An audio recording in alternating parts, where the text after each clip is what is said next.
জয় রাধে। আজকের পাঠ শ্রী চৈতন্য মহাপ্রভুর সঙ্গে সনাতন গোস্বামীর মিলন, পার্ট 4।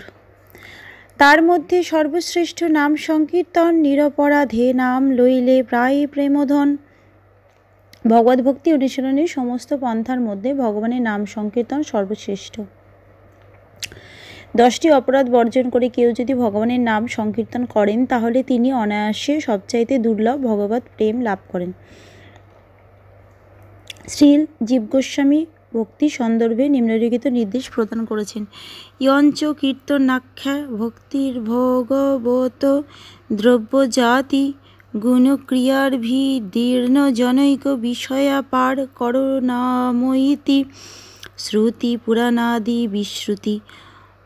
অতএব কলৌ স্বভাবত এবাতি দিনেষু লোকের সাবির্ভূয় তাননায়া সেনৈব তত্তদ্যুগগত মহাসাধনানাং সর্বমেব ফলং দদানা সা কৃতার্থয়তি যত এব তৈব কলৌ ভগবত বিশেষতশ্চ সন্তোষ ভবতি।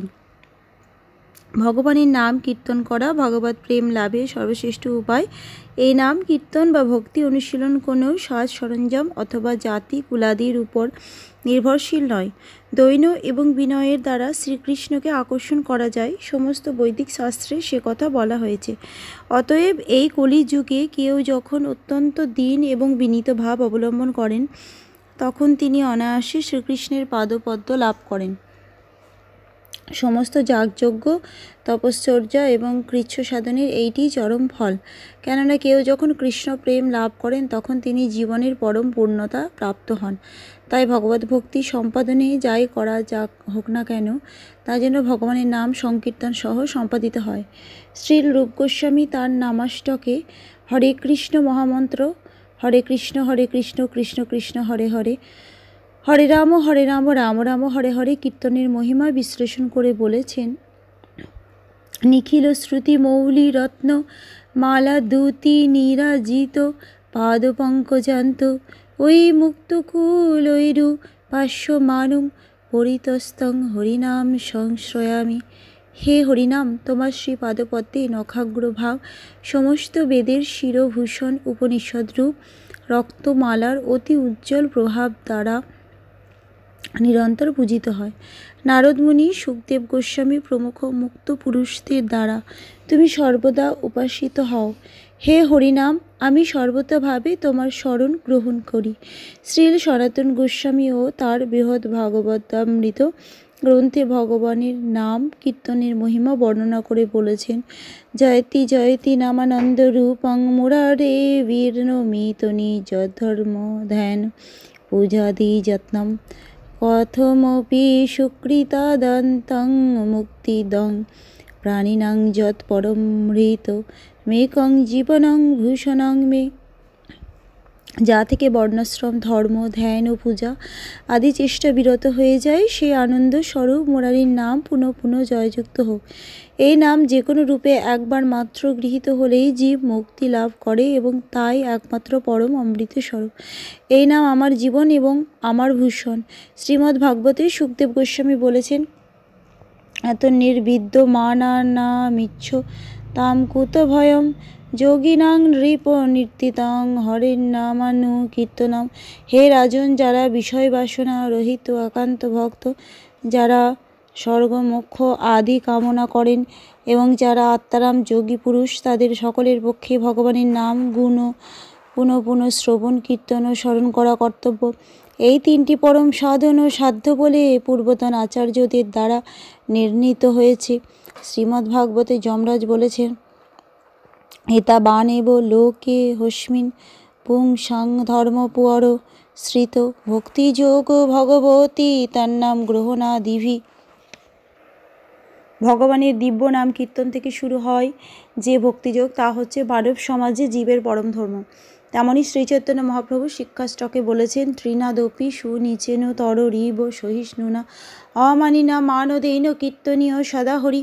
যিনি নিজেকে তৃণের থেকেও ক্ষুদ্র বলে মনে করেন, তরুর মতো সহিষ্ণু হন, যিনি মানশূন্য হন এবং অপর লোককে সম্মান প্রদান করেন, তিনিই সর্বদা ভগবানের নাম কীর্তনের অধিকারী। 10টি নাম অপরাধ আদি লীলার 8ম পরিচ্ছেদের 24 শ্লোকে দ্রষ্টব্য।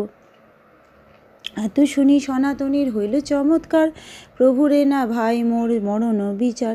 সে কথা শুনে শ্রী সনাতন গোস্বামী অত্যন্ত চমৎকৃত হলেন।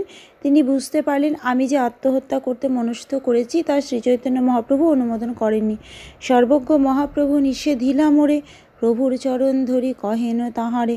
সর্বজ্ঞ কৃপালু তুমি ঈশ্বর স্বতন্ত্র, জইছে না যাও তৈছে নাচি যেন কাষ্ঠযন্ত্র। নিজ অধম পামর মই পামর স্বভাব, মোরে জিয়াইলে তোমার কিবা হবে লাভ। শ্রী সনাতন গোস্বামী বিচার করলেন শ্রীচৈতন্য মহাপ্রভু সর্বজ্ঞ, তিনি অতীত বর্তমান এবং ভবিষ্যৎ সম্বন্ধে অবগত, তিনি আমাকে আত্মহত্যা করতে নিষেধ করেছেন। তখন তিনি শ্রীচৈতন্য মহাপ্রভু শ্রী পাদপদ্মে পতিত হয়ে তাকে বললেন, হে প্রভু, আপনি সর্বজ্ঞ, কৃপালু, পরম স্বতন্ত্র পরমেশ্বর ভগবান। আপনি যেভাবে আমাকে নাচান সেইভাবে আমি নাচি, ঠিক একটি কাঠের পুতুলের মতো। আমি অত্যন্ত নীচ, অধম, পামর, আমার স্বভাব অত্যন্ত পাপময়। আমাকে বাঁচিয়ে রেখে আপনার কী লাভ হবে? প্রভু কহে, তোমার দেহ মোর নিজধন, তুমি মোরে করিয়াছ আত্মসমর্পণ।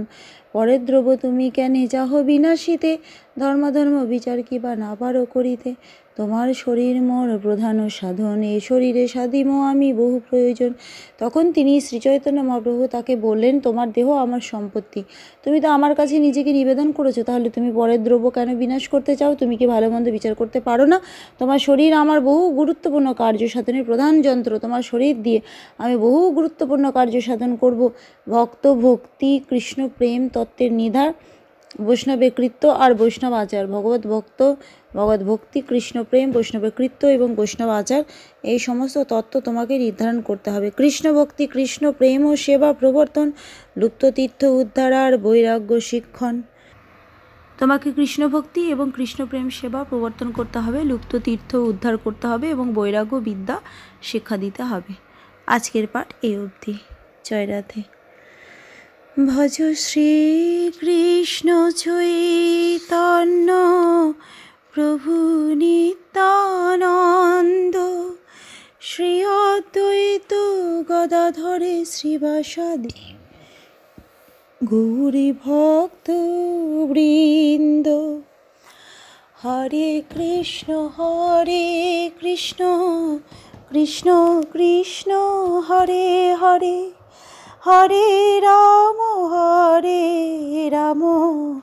রাম রাম হরে হরে। জয় রাধে জয় রাধে জয় রাধে